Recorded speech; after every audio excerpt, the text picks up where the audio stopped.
আজকে আমার বাসায় মেহমানের জন্য একদম খাঁটি সরিষার তেলে তেহারি রান্না হবে।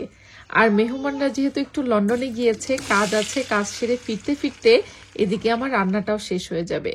আমার সকালবেলা থেকে শরীরটা বেশ খারাপ, ডক্টরেরও অ্যাপয়েন্টমেন্ট ছিল, বাট তারপরেও হালকা পাতলা হলেও তো কিছু একটা রান্না করে মেহমান আপ্যায়ন করতেই হবে, তাই না? তো চলুন তাহলে আজকে সরিষার তেলে তেহারি রান্নাটা আপনাদের সাথে শেয়ার করি। আজকে সকালবেলা করে আমার বাসায় বাজারপত্র আসছে। পোলাওয়ের চাল, মসুরের ডাল। এটা দিয়ে আজকে কি রান্না হবে বলেন তো? আজকে বাসায় আমি তেহারি রান্না করব, কারণ বাসায় হচ্ছে অনেক সিথি আছে, তো এই জন্য তেহারির আয়োজন করব। আর কিছু টুকটাক সালাদ, ফ্রুটস এগুলা নিয়ে আসা হয়েছে। আচ্ছা, তেহারি থেকে আলু দিব সেজার পাপা? আচ্ছা ঠিক আছে। তো সেজার পাপার হচ্ছে বিরিয়ানিতে আলু পছন্দ, বাট তেহারিতে আলু পছন্দ না, এই জন্য আলু দিব না। বাট আমার বাসার জন্য আলু লাগতো আর কি। আরো কিছু বাজারপত্র আছে। আর এখানে আমি মাংসগুলোকে একটু ছোট ছোট তেহারির কাটিং করে নিচ্ছি আর কি, কারণ মাংস হচ্ছে বড় কাটিং তো আর আসলে তেহারিতে ভালো লাগে না। মাংসগুলো বেশ বড় বড় কাটিং ছিল।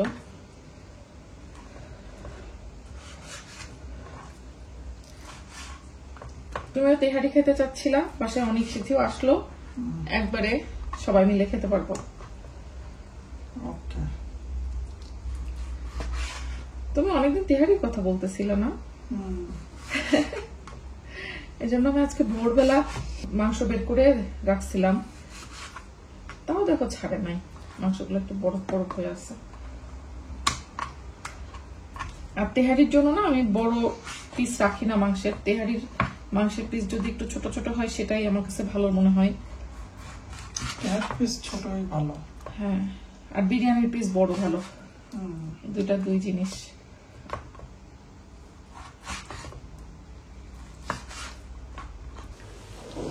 সরিষার তেলে যেহেতু তেহারি হচ্ছে, এই যে সরিষার তেলের মধ্যে খুব সুন্দর মতো পেঁয়াজগুলোকে আমি হালকা ব্রাউন করে নিব। আর সরিষার তেলে যদি এরকম ফেনা না ওঠে না, তাহলে কিন্তু তেলের সেই যে আসল ঘ্রাণটা সেটা নাই। বাট এই তেলে কিন্তু সুন্দর একটা ঘ্রাণ আছে।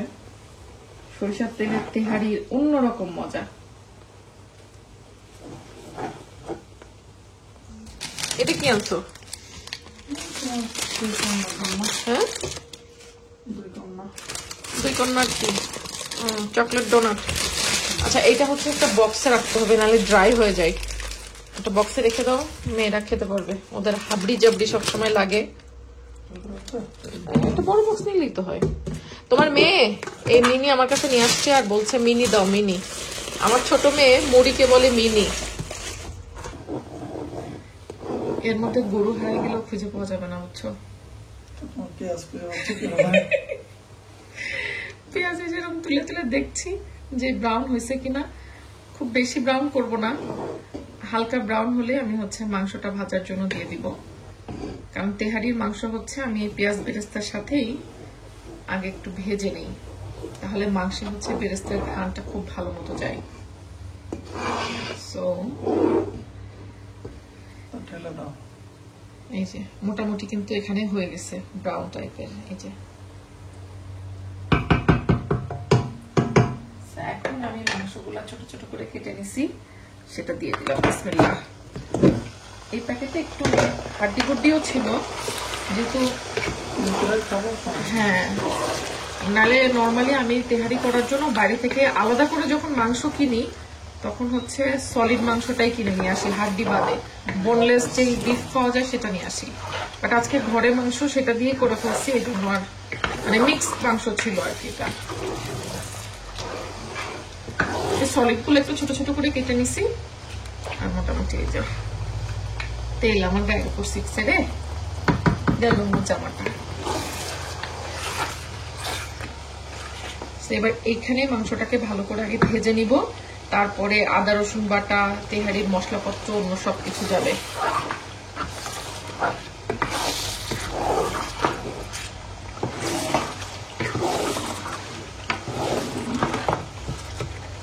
এবার আমি আদা রসুনের কিউব দিয়ে দিব।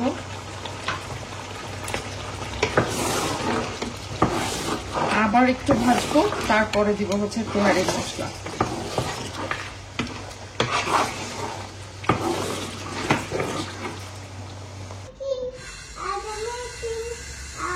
আমার বাসায় আবার আজকে কনস্ট্রাকশনের কাজও চলতেছে উপরে।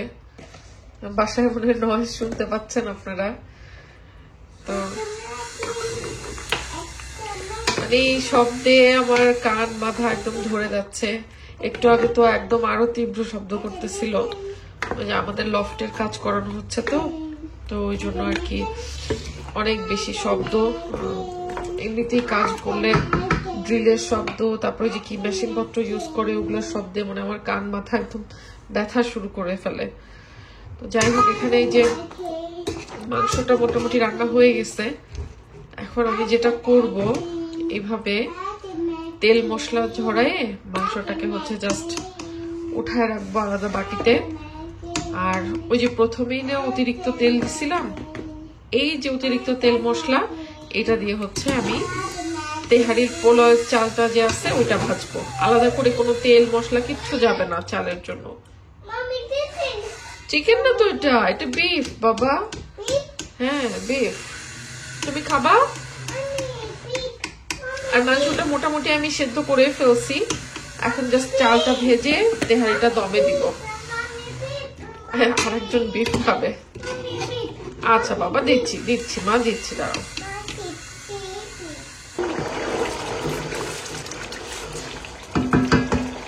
এখন এই তেল মশলার মধ্যে আমি চাল ধুয়ে পানি ঝরে রাখছিলাম সেটা দিয়ে দিব। বিসমিল্লাহির রহমানির রহিম।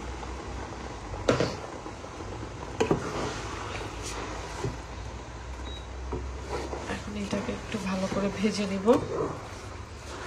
চালের নিচে মনে হচ্ছে বেশ খানিকটা পানি রয়ে গেছিল, এখনো ভালো করে এটাকে ভাজতে হবে এবার। আর এই যে মাংসটা আমি উঠায় রাখছি, আমি চাল ভাজতে ভাজতে এবার সামান্য একটু লবণ আর কাঁচামরিচ দিয়ে দিলাম। লবণ খুব বেশি দিব না, কারণ হচ্ছে মাংসের এখানেই মশলাপত্রের মধ্যে আমি লবণ দিয়েই মাংসটাকে রান্না করছি। তো চালের জন্য যতটুকু আলাদা লাগবে ততটুকু দিয়ে দিলাম। আজকে খুব শর্টকাট করছি। অন্যদিন থাকে না যে অনেক দরদ দিয়ে সময় করে রান্না করা হয়, আজকে খুব তাড়াহুড়োর উপরে। ইনশাল্লাহ ভালোই হবে আল্লাহ চাইলে। বিসমিল্লাহ। এবার আমি গরম পানি দিয়ে দিচ্ছি। আমি না এই ইলেকট্রিক চুলায় এই প্রথম তেহারি রান্না করছি। এর আগে যে আমার ওপেন হাউসের জন্য করছিলাম, মাংসটা এখানে কষাই নিয়ে তারপরে তেহারিটা আমি গার্ডেনে বড় গ্যাসের চুলায় করছিলাম। ইলেকট্রিক চুলায় আসলে দমে রাখা, হিটিং এরিয়ে খুব ঝামেলা মনে হয় আমার কাছে। গ্যাসের চুলায় রান্না করতে করতে আসলে মানুষের অভ্যাস।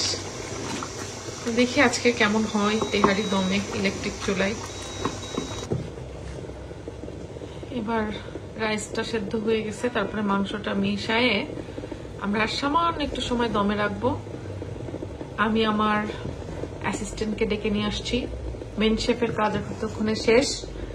এবার আমার অ্যাসিস্ট্যান্ট হচ্ছে মাংস আর চাল মেশাচ্ছে।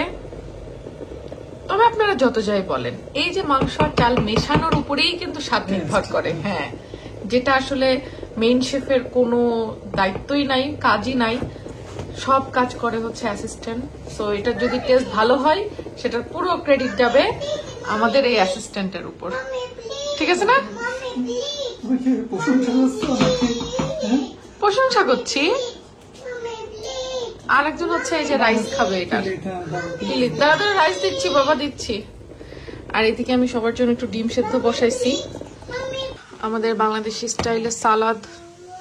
আর এই যে হাঁড়ি ভর্তি তেহারি, একদম সার্ভ ডিরেক্ট ফ্রম হাঁড়ি। তোমার সালাদ, মাই সালাদ বলে। আর আমি তাড়াহুড়ো করে একটু ডিম সেদ্ধ করছি তেহারির সাথে খাওয়ার জন্য। এই হচ্ছে আমাদের আজকের খাবার দাবার আয়োজন। আসো বসে পড়ো। মাই সালাদ, আর একজন সালাদ খাইতেছে, মাই সালাদ। দেখেন মেহমানদের জন্য রান্না করছিলাম তেহারি, মানে এক হাঁড়ি তেহারি মনে হয় 10 ভাগের 1 ভাগও ফুরাই নাই। আরে এটা তো উঁচু হয়েছিল, তাই তোমরা কেউ খাও নাই? আমরা খাইছি, উঁচু হয়েছিল না, ওখান থেকে কমায় এই পর্যন্ত আসছে। ওরা বাইরে থেকে চিকেন খায় তারপরে বাসায় আসছে। হ্যাঁ বেবি কই তোমার? আর এই যে আপনি যে তেহারি তেহারি করছিলেন কেমন লাগলো? কিন্তু ওই আমাদেরও সেম টাইম, একটু আগে ভাত খাইছি, মানে এটা হতে লেট হবে এই জন্য একটু যাবেন দিছি, এখন আর যাচ্ছে না। যাই হোক আমি হচ্ছে এই হাড়টা নিয়ে বিপদে পড়ছি। এই দেশে হচ্ছে হাড্ডিগুলা কাটে মেশিনে, বাট এই হাড়ের এই অংশটাতে সুন্দর একটা মানে ঘেলু ছিল, ওইটা আমি বের করে খাইছি।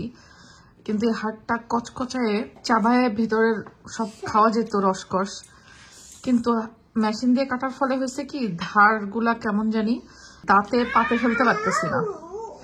কিন্তু আমাদের বাংলাদেশে ডাসা দিয়ে মাংস কাটে, ওই হাড়গুলো এমন সাইজে কাটা হয় যেগুলো চাবায় খাওয়া যায়, বাট এটা হইতেছে না। আমার খুব আফসোস।